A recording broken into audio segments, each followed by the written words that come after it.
guys, it's Flowers here. This week we're talking about using fictional deities in our practice.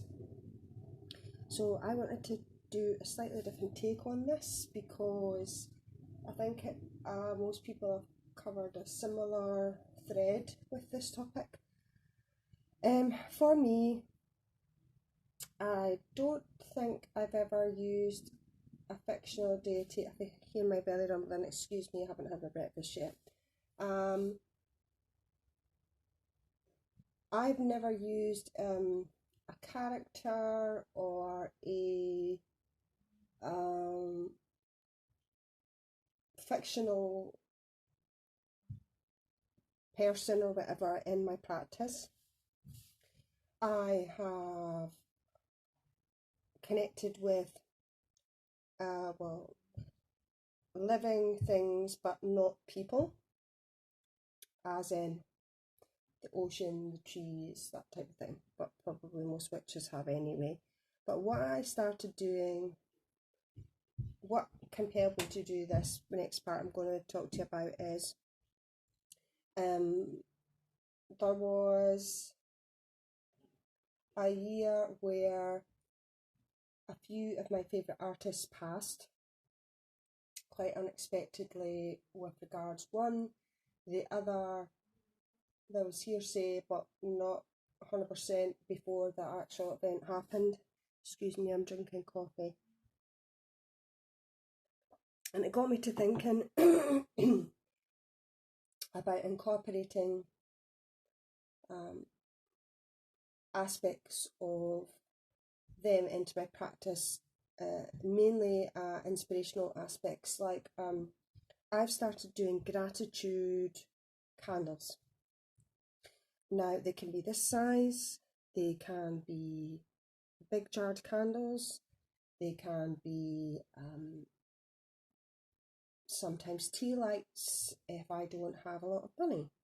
And basically what it is to bring about that lots of times artists spend their whole lives trying to make people feel a certain way with their music and lyrics. So it made me think about things in that respect. One particular artist was a game changer for people that were different, people that thought outside the box, that looked different, that weren't afraid to be themselves, that would reinvent themselves time and time again with regards to personas to bring about certain things into their music and their lyrics to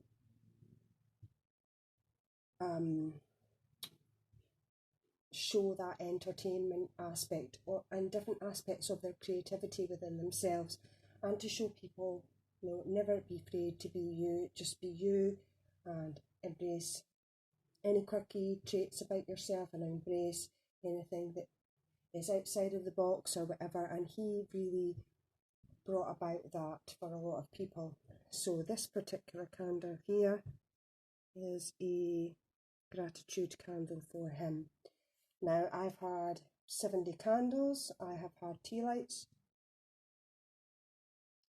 excuse me, coffee, I have had votives, I've had dinner candles, I have had what else have I had? Just various. Sometimes I've made them myself, sometimes I've bought them and dressed them and zhuzhed them up, or taken a candle that was very generically plain and zhuzhed it up and made it completely wacky and out there and different to embody that aspect of him. But then these ones are when I don't have the ability to do that. Like I want to keep it more simplistic, or I want to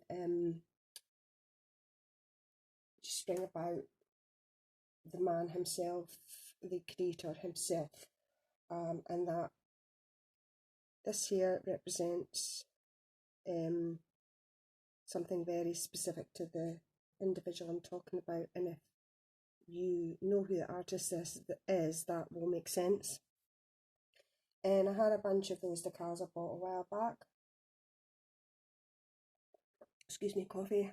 And I thought I had something in my mind for him specifically pertaining to him when I got them, but I wasn't really sure what I was going to do. And when it came down to it, I thought, perfect for adorning a candle with, or candles with. So that is a way of, it's not using a fictional deity in my practice, but it's like the artist I'm referring to here, and the only reason I'm not saying their name is I don't want any copyright strikes or anything, but the reason why I'm referring to regards this artist is because he was very changeable, like I say, in his personas, so you can be really quite creative and quirky with regards to some of the things you can use. And also, he was always constantly changing his persona or with regards to his career. So, in a respect, he didn't embody a fictional deity, but he embodied characters, personas for when he was on stage. The way he dressed, the way he held himself, the type of music and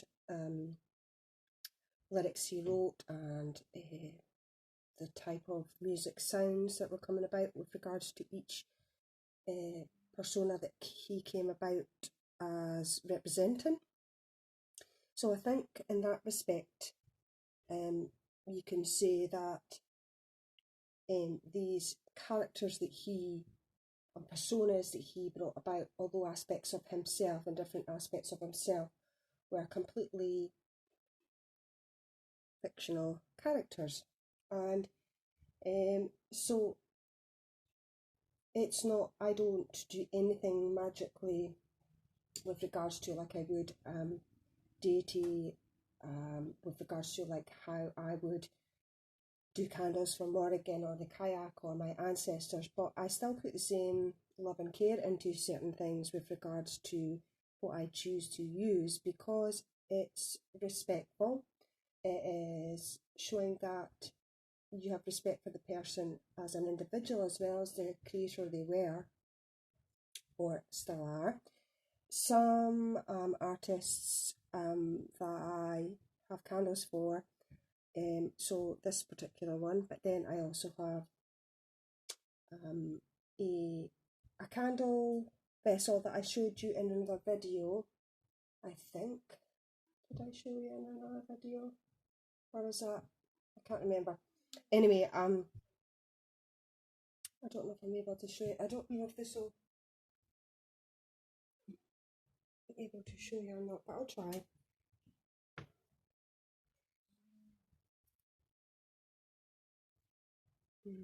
Don't think so. Basically, it is it's a sort of a vase jar thing that I got from the pound shop, and I put a decal of the artist on it, female Icelandic singer, and I put wording, planetary symbols, words of encouragement and things that I feel connecting with her, such as strength, inspiration, give yourself the edge, give yourself an edge, marine magic, inspiring, going the distance, creativity, everything, motion, things like that. And basically I use this, I can put flowers in it, I can use it for collecting things that I think connecting with her and popping them in there, and I also can put a candle in it, I can fill it with water. I can do just loads of different things with it, and respect and inspiration wise with regards to her. I'll try and show you an image at the end of the video, because once I move this tripod, because it's new, I'm trying to get used to it, I don't want to take it away from the angle it is at now, because it's a pest to get back in the right way that I want. So there's that, which I'll show you in a minute. And then there's other people within the like other forms and facets of being creative, like writers, poets. Trying to think. Just people that I have a inspiration connection with, such as, for example, from my childhood, Jim Henson, Brian Froud. Now, Jim Henson's passed, Brian Froud's still very much around, but Jim Henson passed, and he was a huge inspiration for me growing up as a child, to do with, I'm showing the age here now, but like Fraggle Rock and the Muppets, and then he was obviously did the movies Labyrinth and The Dark Crystal, two of my favourite movies, particularly The Dark Crystal. And a good friend and sister of mine reminded me that there's a new series starting on Netflix to do with the prequel for The Dark Crystal, so that is exciting.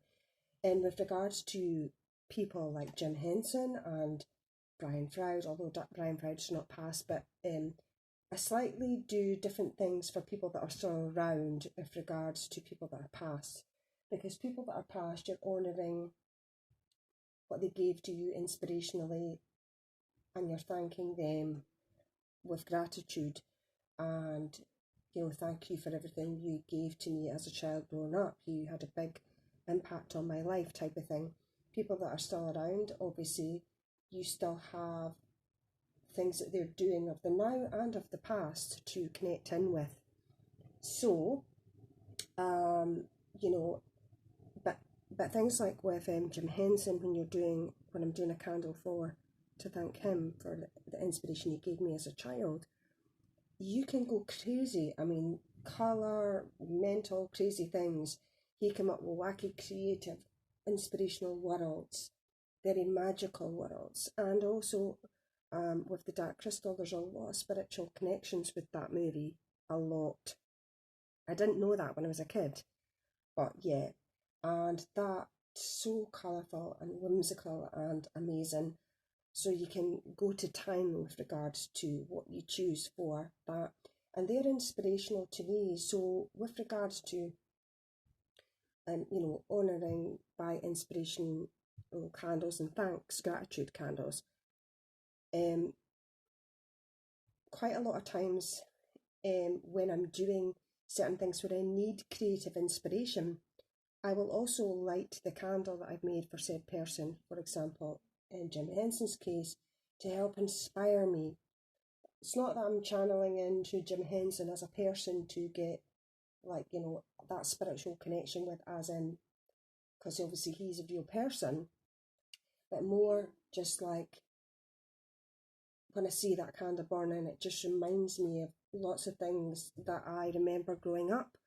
The first time I saw the Muppets, the first time I saw Fraggle Rock, I was like, oh my gosh.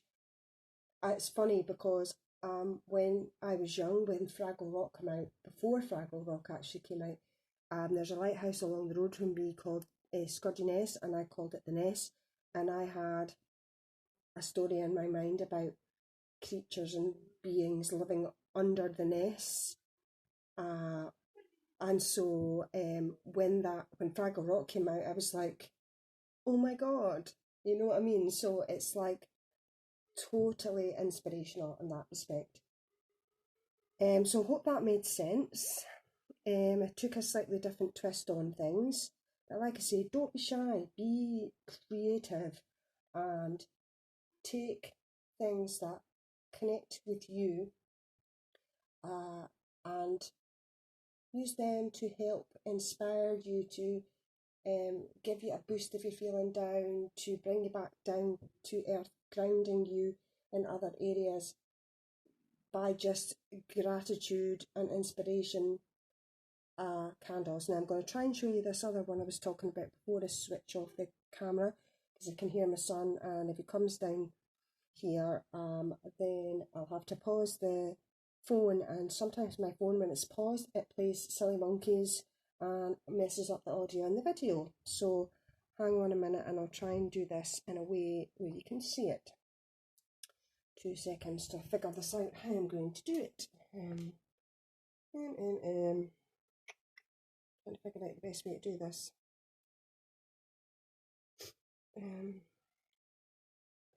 I know.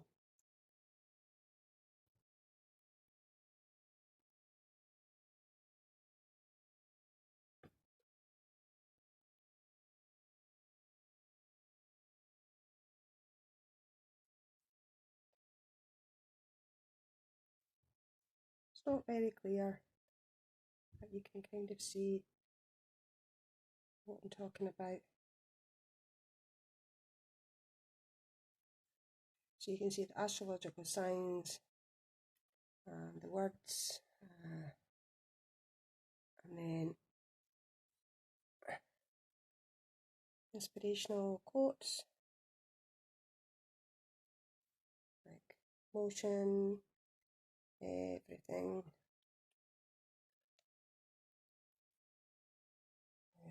There's a creative.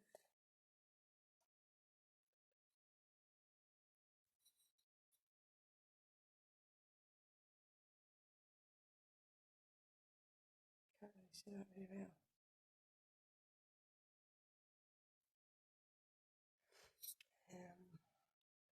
And then inside, just in case you weren't sure who I'm referring to, I'm pretty sure you are though.